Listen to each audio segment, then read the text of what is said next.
Alors, dans cet exercice, on doit tracer avec précision le graphique de la fonction qui a x associe x au carré moins 5x plus 4. Donc, on fait la méthode classique. On indique notre notation. Ce graphique, on sait qu'on a une fonction du second degré, donc on va avoir une parabole qui a pour équation y égale x au carré moins 5x plus 4. On recopie correctement l'énoncé. C'est une équation qui est de la forme y égale ax au carré plus bx plus c. Donc on a petit a qui vaut 1 puisqu'on a une seule fois x au carré. Petit b qui est égal à moins 5 puisqu'on a moins 5 fois x. Et petit c, le terme constant qui vaut 4 puisqu'on a plus 4. C'est le seul terme ici qui ne dépend pas de x. Donc, on calcule le discriminant, delta, avec la formule b carré moins 4ac.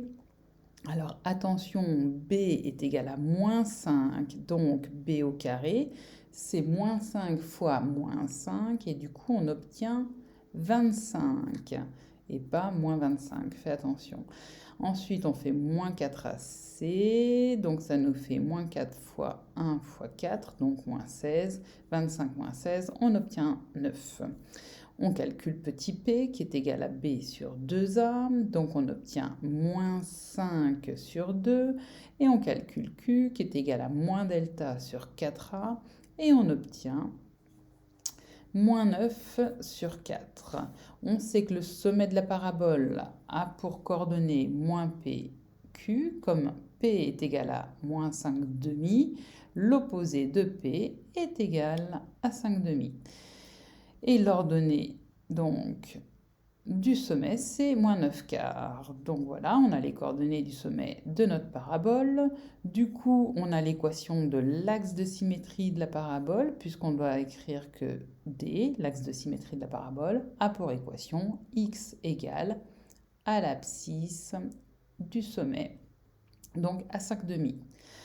Maintenant, on cherche les points d'intersection, enfin le point d'intersection, pardon, de la parabole avec l'axe désordonné. Ce symbole, ça veut dire intersection. Et donc, on sait que si un point est sur l'axe désordonné, son abscisse vaut 0. Donc, on remplace x par 0 dans l'équation de notre parabole, ici. Et on obtient y qui est égal à 4. Donc, il y a un seul point d'intersection entre la parabole et l'axe désordonné. C'est le point C qui a pour coordonnées 0, 4. Et on écrit bien ici avec les accolades parce qu'en fait, P, la parabole P et l'axe désordonné, c'est des ensembles de points. Et quand on fait une intersection d'ensembles de points, on obtient un ensemble. Et cet ensemble, il est constitué d'un seul point. Voilà, maintenant on cherche les coordonnées des éventuels points d'intersection de notre parabole. Cette fois-ci, c'est pas avec l'axe désordonné, mais c'est avec l'axe des abscisses. L'axe des abscisses OX, il a pour équation y est égal à 0.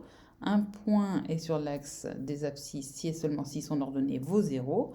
Donc on remplace y par 0 dans l'équation de notre parabole. On obtient l'équation du second degré x au carré moins 5x plus 4 égale à 0. Pour l'instant, tu ne sais pas résoudre ce genre d'équation directement parce que tu n'as pas de produit remarquable, tu n'as pas un produit nul. Donc, en fait, le système ici, la méthode qu'on va utiliser, c'est d'écrire l'équation de notre parabole sous la forme y est égal à a fois x plus p, le tout au carré, plus q, pour pouvoir résoudre cette équation. Donc, on sait que p est égal à moins 5 demi, c'est pour ça et que petit a est égal à 1, et que q est égal à moins 9 quarts. Donc, on écrit cette équation-là sous cette forme, et on obtient x moins 5 demi, entre parenthèses au carré, moins 9 quarts, égale à 0. Et là, on va pouvoir résoudre cette équation, parce que on met ce qui ne dépend pas de x à droite du signe égal. Donc on ajoute 9 quarts de chaque côté. on obtient notre x moins 5 demi au carré égale à 9 quarts. Maintenant, si un carré est égal à 9 quarts, ça veut dire que le nombre au carré est égal à plus ou moins le radical de 9 quarts. Et le radical de 9 quarts, c'est 3 demi, puisque 3 au carré, c'est 9, et 2 au carré, c'est 4. Donc on se retrouve avec x moins 5 demi qui va être égal à moins 3 demi ou à plus 3 demi. Et donc, on se retrouve avec x qui est égal à 5 demi moins 3 demi ou x qui est égal à 5 demi plus 3 demi. Et quand on soustrait ces deux fractions, on obtient moins 2 sur 2, c'est-à-dire moins 1. Quand on additionne ces deux fractions, on obtient 8 demi, ce qui nous donne 4. Donc, on a trouvé deux valeurs de x qui sont solutions de cette équation du second degré. Et du coup, on en déduit que la parabole, elle a deux points d'intersection avec l'axe des abscisses. J'ai appelé le point A, celui qui a pour abscisse moins 1 et pour ordonnée 0.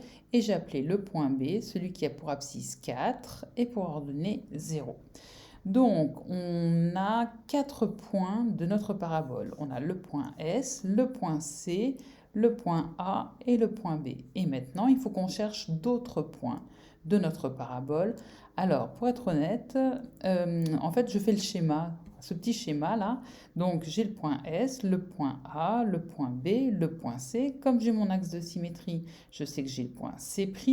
Et du coup, ici, j'ai décidé de chercher les coordonnées d'un point qui aura pour abscisse. Donc là, je sais que j'ai 1, là, je sais que j'ai 4. Ici, je sais que c'est 5 demi. L'abscisse des points qui sont sur cet axe, c'est 5 demi. Donc là, je cherche le point qui a pour abscisse 2 sur ma parabole. Et donc, je remplace x par 2 dans l'équation de ma parabole.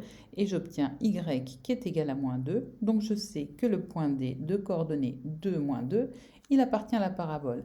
Du coup, je sais que sont symétriques par rapport à l'axe de symétrie, le point D', il appartient aussi à la parabole.